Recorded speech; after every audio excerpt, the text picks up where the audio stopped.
served from was it July of '67 to September of September '69. And I went into the Marine Corps because I felt like I wanted to fight for my country. Third day in country, I was in full-blown combat. There was no adjustment period. We were what they called replacements.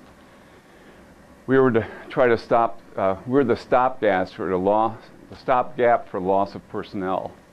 Because the casualty count was pretty high during that time. I was there actually for the beginning of the siege of Khe Sanh. And I was actually shot up the last day of the siege when we were actually breaking out of being in a siege situation. And we were charging a hill across from us.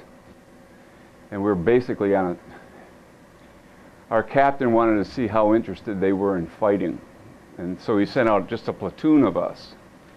I'm sorry, he sent a company of us out, and we broke down into 3 separate platoons and were leapfrogging up the mountain.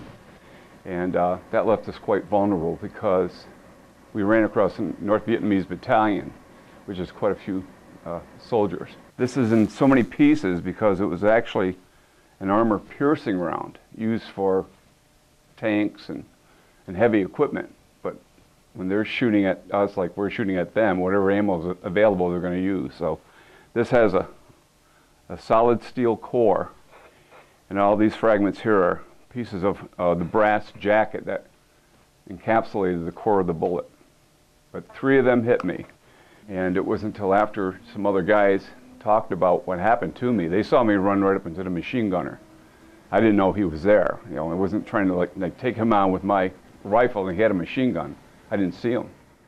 I was initially medevaced back to our base.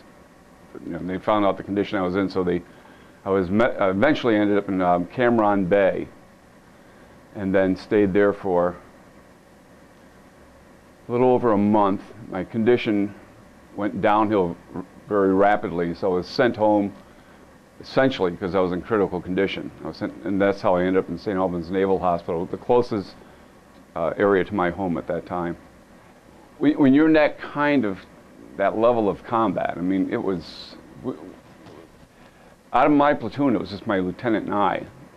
That, you know, and I survived. My lieutenant was, you know, shot up. You know, he wasn't as badly wounded as me, but we had 50%, you know, killed. You know, we lost an awful lot of men. The rest were, you know, wounded. So we took in some, you know, very heavy casualties. As a result of that, I was very thankful that I survived, and I felt I did my part.